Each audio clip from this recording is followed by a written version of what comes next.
તમે ના જોઈ હોય કે ના સાંભળી હોય એવી આ વલસાડની ક્રિકેટ ટુર્નામેન્ટે જગાડી છે ચર્ચાઓ.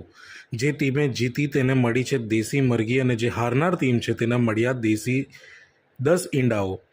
છે ને અનોખી રમૂજી ક્રિકેટ? તો ચાલો જોઈએ આ ક્રિકેટ મેચ ક્યાં રમાઈ છે.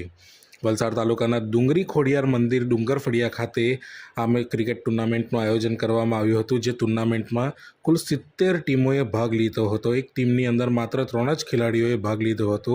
ત્યારે ક્રિકેટ ટુર્નામેન્ટ વલસાડ પંથકમાં ચર્ચાઓ જગાડી છે, કેમ કે વિજેતા ટીમને ટ્રોફીની જગ્યા પર દેશી મરઘી અને હારનાર ટીમને 10 દેશી ઈંડાઓ મળતા બંને ટીમને ફાયદો જ ફાયદો થયો હતો.